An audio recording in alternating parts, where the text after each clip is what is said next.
अवश्यंभावी है कि आपको परीक्षाओं से गुजरना पड़ेगा।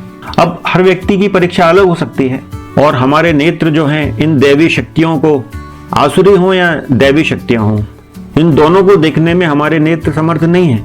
तो फिर ये शक्तियां क्या करेंगी?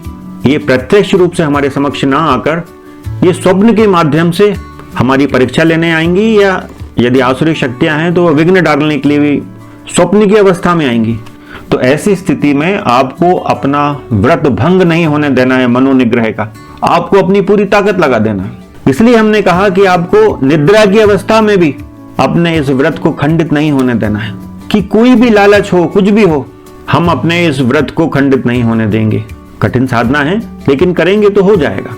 अब जैसे हम हमारा उदाहरण देते हैं कि जब हम इस मनोनिग्रह के व्रत को कर रहे थे तो 2-3 बार ऐसा हुआ कि अचानक अप्सराएं आ गईं।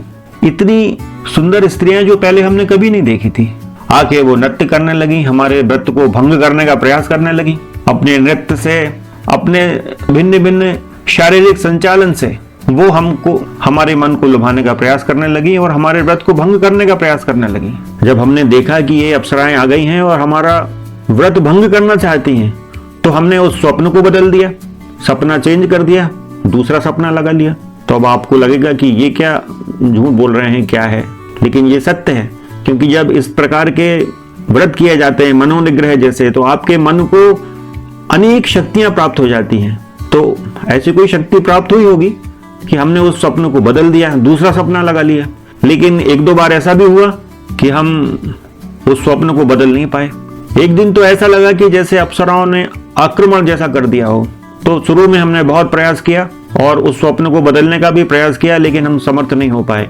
और वे अप्सराएं जो थीं, अति सुंदर स्त्रियां, अप्सराएं तो हमने देखी नहीं, लेकिन वे अति लावण्यमयी स्त्रियां थीं, तो हमें लगता है कि अप्सराएं होंगी। तो वे पूर्ण प्रयास करने लगी हमारे व्रत को भंग करने का।